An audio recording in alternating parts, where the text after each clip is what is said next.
Assalamualaikum warahmatullahi wabarakatuh. Alhamdulillah, jumpa lagi dengan kami acara Pojok Takwa, media ilmu dan dakwah tetap di channel YouTube Masjid At-Taqwa Official. Alhamdulillah, sampai dengan hari ini kita masih diberikan kesehatan oleh Allah. Alhamdulillah, sampai dengan hari ini kita bisa podcast lagi dengan tamu yang juga luar biasa. Ya. Alhamdulillah kita sambut beliau Pak Suryadi. Alhamdulillah. Assalamualaikum Pak Sur. Waalaikumsalam. Beliau adalah Ketua Karang Taruna Kota Malang. Juga alhamdulillah saat ini beliau salah satu anggota Dewan DPRD Kota Malang, Komisi D, Kesejahteraan Rakyat. Ya. Betul Pak Sur. Alhamdulillah. Dan beliau juga mewakili teman-teman milenial karena beliau juga masih muda, masih glowing, masih ganteng pol. Assalamualaikum Pak Sur. Alhamdulillah. Sehat-sehat Pak Sur. Alhamdulillah sehat. Alhamdulillah. Terima kasih kita Pak Sur dengan meluangkan waktunya di tengah kesibukan yang luar biasa, masih menyempatkan sedikit waktu untuk kita. Ya. Dan kayaknya ini sebenarnya beliau sering kesini. Iya. Cuman ya alhamdulillah kalau ditakdir kali ini untuk podcast bersama kita. Siap. Pak Sur, tema kali ini kita mau tanya-tanya tentang Karang Taruna, kepemudaan, dan yang paling utama kita mau tanya persoalan remaja masjid, Pak Sur. Siap. Oke, monggo Pak Sur, barangkali bisa kita dijelaskan secara enteng biar teman-teman juga gampang untuk mencerna tentang Karang Taruna, Pak Sur. Ya. Monggo Pak Sur. Baik, terima kasih banyak. Saya sudah diberikan penghormatan, kemudian disambut dengan penuh hangat dan kekeluargaan. Masya Allah. Hadir di podcast Pojok Takwa. Alhamdulillah. Sekali lagi terima kasih banyak dan sungguh sangat mengapresiasi, Pak. Masya Allah. Atas kegiatan yang saya kira bukan kali pertama ini, Pak. Insya Allah ini bukan yang pertama dan yang terakhir. Amin. Betul. Kita akan bincang-bincang di tema-tema yang berbeda nantinya. Siap. Kemudian selanjutnya ketika berbicara dengan seputar Karang Taruna dan dengan segala perbedaannya, baik perbedaan di kepemudaannya, baik perbedaan di pemuda remaja masjidnya, ataupun di masyarakat yang lainnya. Perlu saya sampaikan bahwa Karang Taruna ini adalah organisasi sosial kepemudaan. Jadi ada kata kuncinya, organisasi sosial kepemudaan, yang memang semangat pembentukannya sebelum lahir Karang Taruna itu adalah memang semangat muda-mudi yang berada di kampung-kampung pada waktu itu. Kalau dalam sejarahnya memang di Kampung Melayu. Kampung Melayu ya Pak? Kampung Melayu di Jakarta. Sehingga terus tumbuh subur dan berkembang di berbagai wilayah. Alhamdulillah sampai hari ini terus berkelanjutan. Alhamdulillah. Nah, tentu secara perbedaan Karang Taruna, kemudian dengan kepemudaan dan juga dengan pemuda remaja masjid, ada sebuah perbedaan.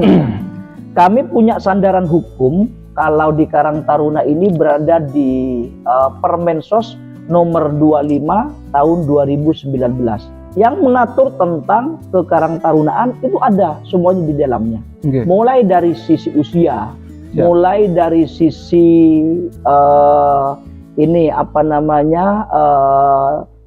domisilinya, status kedudukannya harus berada di mana dan seperti apa, itu tertuang dan diatur di dalamnya.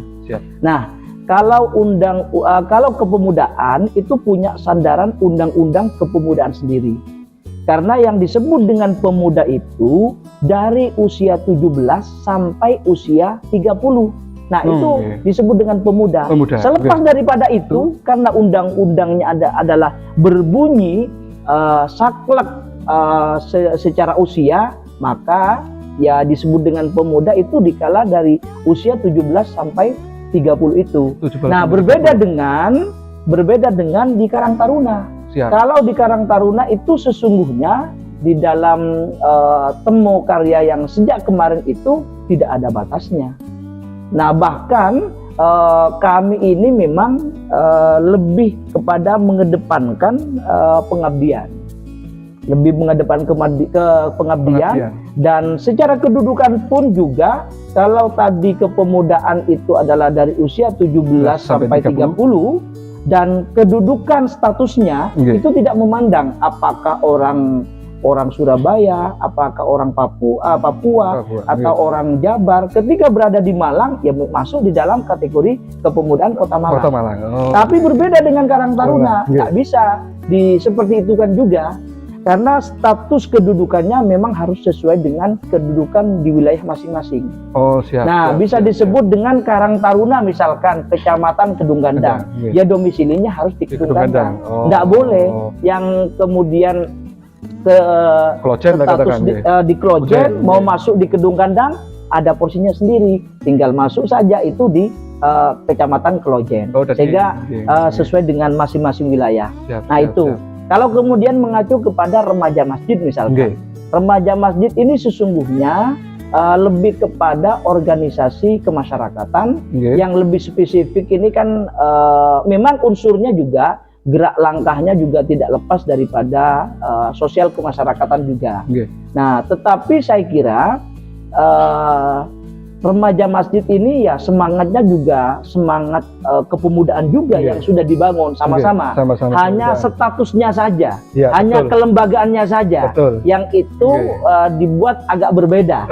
Nah, agak berbeda. Ya kalau misalkan mau dikategorikan sebagai Karang Taruna, ya bisa saja juga. Bisa juga. Kemudian tergantung sudah masuk apa belum menjadi anggota. Karena kalau di Karang Taruna dari usia 16 sampai 45 otomatis menjadi anggota Karang Taruna. Tinggal apakah mau berstruktur atau tidak. Tinggal apakah itu masuk di dalam struktur atau tidak. Nah, dikembalikan kepada keinginan dan semangat serta kemauan dari teman-teman muda-mudi yang ada di masing-masing wilayah itu sendiri. Saya kira itu, Pak. Siap. Terima kasih Pak Sur. Alhamdulillah ini sudah mulai agak cerah ini Pak Sur. Monggo Pak Sur, sambil diminum santai-santai. Jadi remaja masjid itu termasuk Karang Taruna Pak Sur ya? Kalau dilihat dari sisi usia. Cuman untuk struktur itu pilihan. Kalau mau berstruktur ya masuklah ke Karang Taruna. Cuman lembaganya di bawah masjid lah Pak Sur. Cuman secara legalitasnya masuk Karang Taruna. Siap. Ini Pak Sur. Ini teman-teman pemuda kan juga banyak yang kiranya belum paham manfaatnya apa. Dia pemuda, dia aktif, dia kreatif, tapi dia masih belum paham manfaatnya apa, masuk Karang Taruna manfaatnya apa. Monggo Pak Sur, dijelaskan. Baik. Secara manfaat, secara kegunaan, secara kemaslahatan cukup banyak kalau ditanya dengan itu. Baik di kepemudaan itu sendiri, termasuk juga di remaja masjid sendiri, sama-sama punya kelebihan-kelebihan yang ada di masing-masing organisasi itu sendiri. Yang pasti, kalau di Karang Taruna itu adalah semangatnya sosial kepemudaan, maka memang yang dikedepankan itu adalah sebuah pengabdian. Nah, jika ingin mengabdi kepada masyarakat lewat kelembagaan Karang Taruna, monggo. Kami sangat welcome sekali. Nah, kemudian yang kedua, tentu yang ada di nilai-nilai yang ada di dalam Karang Taruna itu sendiri adalah kesetiakawanan. Setia kepada anggotanya, kemudian juga harus setia dengan pengabdiannya terhadap masyarakat itu sendiri. Bukan Karang Taruna kalau tidak menganut kesetiakawanan itu. Kesetiakawanan sosial itu adalah harus dijunjung tinggi kalau di dalam Karang Taruna itu sendiri. Lalu selain daripada itu ya menambah kawan juga ya, menambah saudara ya pasti kalau di sana itu. Kemudian mempererat persaudaraan, merekatkan muda-mudi di masing-masing kampung itu adalah salah satu cara lewat kelembagaan Karang Taruna itu agar bisa berkembang, bisa bangkit para teman-teman pemuda itu sendiri. Karena sebuah karir itu tidak akan tiba-tiba berkembang kalau tidak punya yang namanya relasi. Nah, relasi itu penting. Salah satunya juga membangun relasi lewat Karang Taruna itu juga amat sangat memungkinkan, sangat memungkinkan untuk kemudian dilakukan dalam mengkoneksikan diri, mengkoneksikan jaringan kita baik di tingkat kelurahan, tingkat kecamatan, hingga provinsi, hingga nasional pun, itu semuanya sama-sama ada. Nah, itu yang paling terpenting. Selanjutnya, selain daripada itu, memang di Karang Taruna ini tirakat sosialnya, tirakat sosialnya jauh lebih kuat dan lebih tinggi gitu nih kan. Nah, karena itu kami mengajak teman-teman Karang Taruna yang belum bergabung. Iya, nah, betul nih. Silahkan. Pemuda-pemuda kami sangat welcome sekali untuk menerima itu. Dan sesungguhnya Pak, saya sudah coba lakukan roadshow di masing-masing wilayah. Ada 5 kecamatan, kemudian ada 57 kelurahan, bahkan dari Karang Taruna di tingkat RW pun, bahkan di tingkat RT pun, semuanya sudah saya coba turun gunung, kemudian melihat, terus kemudian juga ingin menggali potensi-potensi yang ada di masing-masing wilayah. Rupanya tren positif daripada sosial kepemudaan yang di tubuh Karang Taruna itu luar biasa sekali. Betul. Kita hadir kepada mereka-mereka ya harus bagaimana memberikan pendampingan, memberikan pemberdayaan, memberikan fasilitasi, terus kemudian memberikan jalan, memberikan solusi, termasuk juga bagaimana mendorong potensi-potensi yang ada di masing-masing wilayah. Karena kita tidak bisa kemudian bisa diseragamkan. Dari 5 kecamatan dengan 57 kelurahan ini tidak bisa. Disesuai dengan potensi-potensi yang ada di masing-masing wilayah di 5 kecamatan dan 57 kelurahan. Semuanya sudah saya coba. Bahkan secara action, bukan hanya sekedar lobby-lobby, bukan hanya sekedar sensasi saja. Action, aksi nyata sudah ada beberapa contohnya yang sudah kami lakukan. Contohnya Pak? Salah satu contohnya kemarin misalkan, saya baru yang menarik ini Pak. Saya baru saja hadir memberikan fasilitas, kemudian juga launching yang namanya wirausaha muda. Bagi teman-teman Karang Taruna. Karena saya memang punya target. Keterpanggilan saya itu di Karang Taruna tidak hanya sekedar mau cari pencitraan saja, tidak hanya sekedar mau cari sensasi saja, tapi keterpanggilan betul bagaimana juga terlibat secara langsung pengambilan kebijakan itu. Maka di tahun pertama saya ingin juga memperkuat pada waktu itu adalah ingin memperkuat yang namanya nilai-nilai persekawanan tadi itu. Ketika sudah tumbuh berkembang nilai-nilai persekawanan itu, maka tinggal yang kedua terus dilanjutkan adalah bagaimana menguatkan yang namanya penguatan kelembagaannya. Ketika kelembagaannya itu sudah terkuat, maka harus ditingkatkan yang namanya peningkatan SDM-nya. Peningkatan kapasitasnya.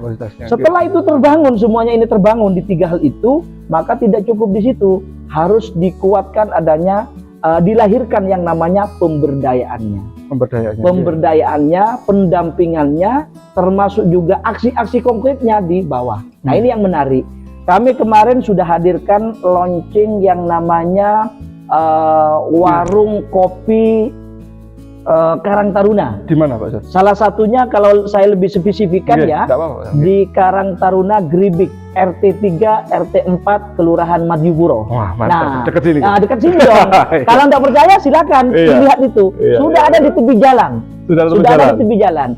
Di samping Masjid Gribik, Madiopuro. Itu ada, sudah kami launching itu, Pak. Itu teman-teman Karang Taruna. Karang Taruna yang menggagas dan yang menginisiasi bersama-sama dengan kami, Karang Taruna Kota. Karena yang punya wilayah murni punya wilayah itu adalah bukan Karang Taruna Kota, tapi kelurahan, termasuk juga RT RW.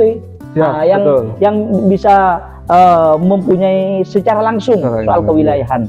Nah, kami di sana itu pertama dilibatkan untuk adanya pelatihan, baik mulai pelatihan barista misalkan, pelatihan digital marketing misalkan, kemudian pelatihan untuk membuat kue-kue misalkan, kue kering, kue basah dan lain-lainnya, atau kegiatan-kegiatan yang lain, pelatihan-pelatihan yang lain. Nah, kebetulan kemarin itu kami memang coba latih untuk di baristanya. Nah, barista ini dilatih, setelah itu dilatih punya kemampuan, kemudian sudah punya ilmunya. Nah, agar manfaat ini ilmunya, maka kami hadirkan yang namanya fasilitasnya, sehingga ada sebuah tempat, sebuah rombong yang sudah dikasih beserta dengan fasilitasnya yang ada di dalamnya itu. Tinggal saya ketika turun itu Pak, jangan pernah bertanya apa yang Karang Taruna Kota Malang ini akan diberikan kepada teman-teman Karang Taruna di tingkat bawah. Tapi justru saya harus balik tanya, apa yang diinginkan, apa yang diharapkan, potensi apa yang mau digali, dan potensi apa yang bisa dikembangkan di masing-masing wilayah yang kemudian Karang Taruna bisa fasilitasi, bisa dampingi, bisa berikan support, kemudian juga bisa kemudian untuk memberikan solusi-solusi terbaiknya kepada mereka agar tersalurkan apa yang menjadi hobi dan bakat minatnya. Saya kira itu Pak. Mantap, luar biasa Pak Sur. Ya. Jadi sudah mulai tumbuh jiwa usaha di kalangan pemuda yang diinisiasi oleh Karang Taruna. Alhamdulillah. Dan akan tumbuh lagi di tiap-tiap kelurahan, tiap-tiap wilayah. Setuju. Alhamdulillah. Salah satunya di sini Pak Sur. Ini juga perlu ini. Boleh. Jadi pilihan selanjutnya. Siap. Boleh. Iya. Karena di tempat kita alhamdulillah pemudanya sudah mulai aktif ke multimedia. Alhamdulillah. Sama ini Pak Sur. Karang Taruna Pak Sur. Itu kelembagaannya mulai RT yang paling bawah Pak Sur. Mulai RT, mulai RW apa seperti itu Pak Sur? Betul. Bagi teman-teman yang ingin gabung ke Karang Taruna kira-kira harus seperti apa? Daftar lewat mana? Terus caranya seperti apa? Atau mungkin ada kantornya? Ya. Nah, monggo Pak Sur. Ya. Jadi ada sebuah perbedaan memang. Siap. Kalau di dalam ADART kami ada Karang Taruna di tingkat nasional. Siap. Ada Karang Taruna di tingkat provinsi. Terus kemudian Karang Taruna di tingkat kabupaten kota. Siap. Kemudian Karang Taruna di tingkat kecamatan. Dulunya dari kecamatan sampai ke tingkat nasional itu disebut dengan Forum Pengurus Karang Taruna.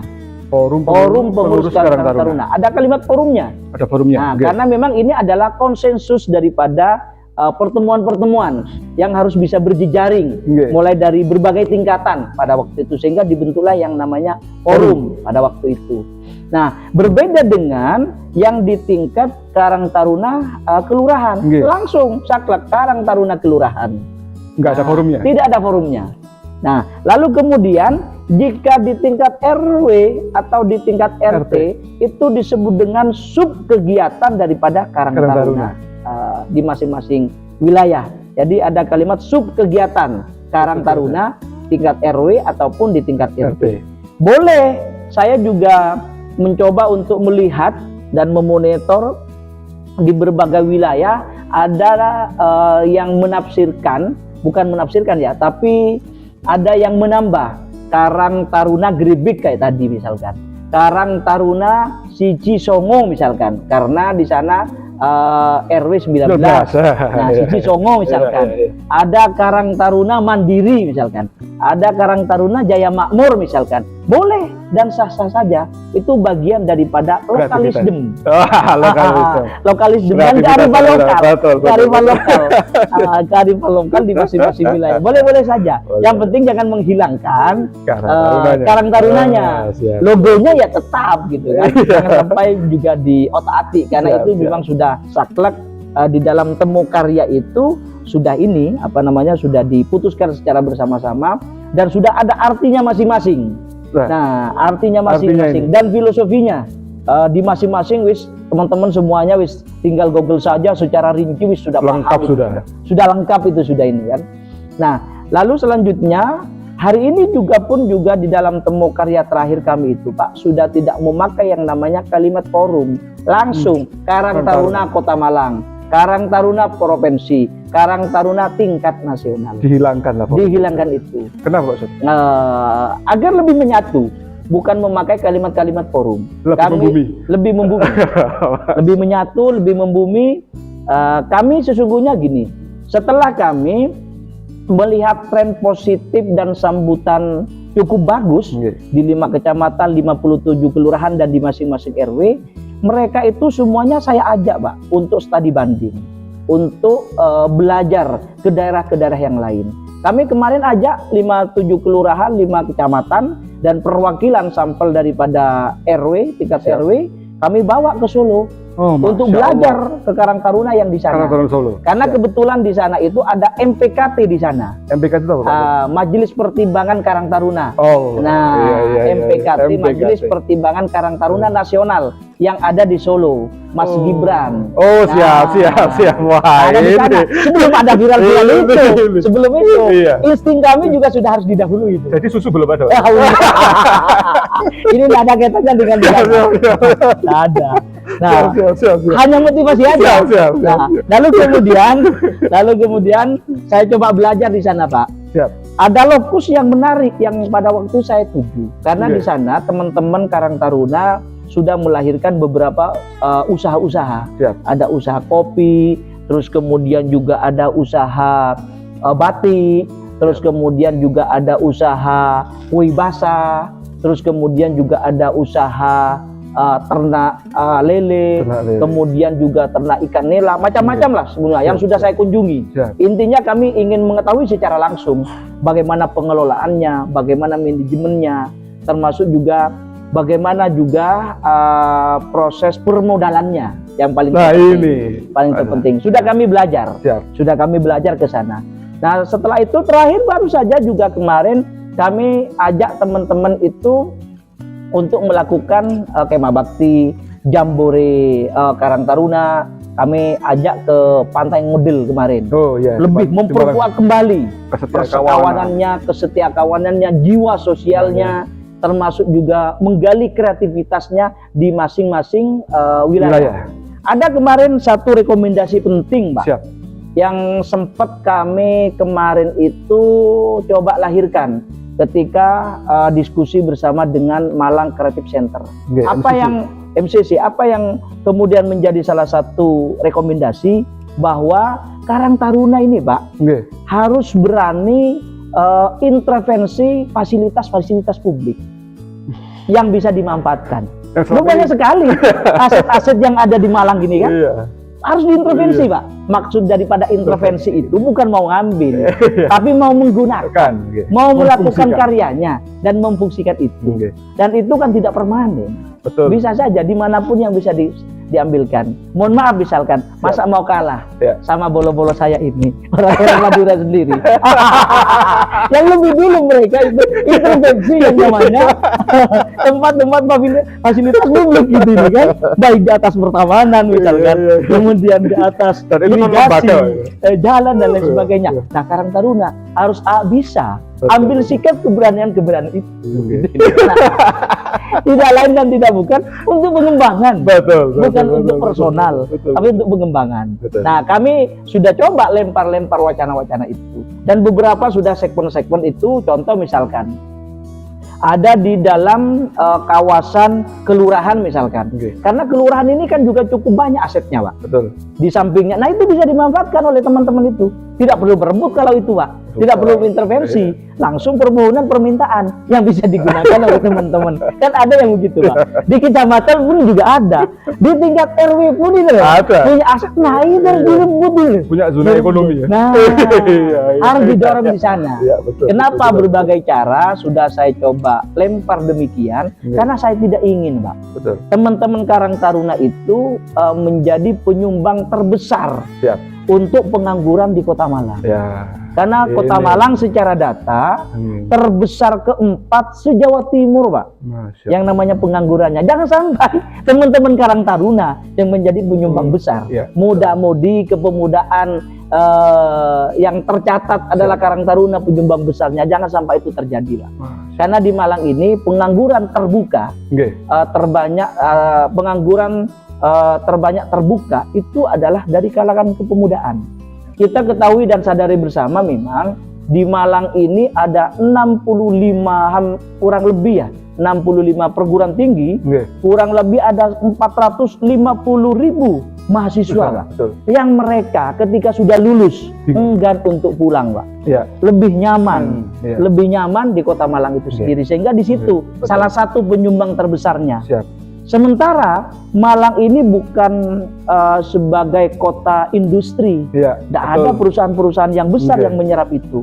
Makanya kami dorong agar ada kehadiran pemerintah, keberpihakan pemerintah untuk bisa memfasilitasi wirausaha muda bagi teman-teman anak-anak Kota Malang yang punya kreativitas, punya karya yang perlu didorong dan difasilitasi oleh pemerintah. Kami sudah lakukan itu, Pak. Masya Allah, Pak Sur ini kayak Mas Gibran-nya Malang. Ya. Amin, Pak. Amin ya. Amin. Sekalipun wakil, amin. Amin. Nah, maaf, Mas. Wakil rakyat. Iya, kan sudah, Mas Sur ya. Dan akan kembali, mudah-mudahan. Biar tetap bisa ngawal Karang Taruna. Amin. Amin. Alhamdulillah. Ya Allah. Saya sebut tetap amin, Pak. Amin, oh iya, harus tetap amin. Bukan kabul ya. Iya. Nyerempet dikit-dikit enggak apa-apa, Pak Sur. Iya. Kan kita anak muda soalnya. Iya. Nakal kan bisa dijewer, Pak. Kalau anak muda nakal bisa dijewer, nakal yang bisa ditegur, gitu kan. Pak Sur, alhamdulillah. Terima Ya. kasih banyak, Pak Sur. Ya. Ini kita jadikan part 1, Pak Sur. Ya. Karena kita komunikasi ini hangat, Ya. terus teman-teman juga kayaknya gampang menerima informasi Ya. ini. Mungkin kita akan lanjutkan ke part 2. Siap. Mudah-mudahan Pak Sur masih ada waktu Oh, buat kita. siap. Aman. Aman. Oke, terima kasih para pemirsa Pojok Takwa. Alhamdulillah kita telah dapat banyak pencerahan ilmu dari sosok tokoh muda, Mas Dewan saya kalau manggil beliau, karena alhamdulillah masih muda sekali dan ganteng pol. Gibrani Malang. Iya. Jangan lupa like, share, and subscribe Masjid Apaka Official sehingga kita tetap bisa berkarya untuk panjenengan semua. Wassalamualaikum warahmatullahi wabarakatuh.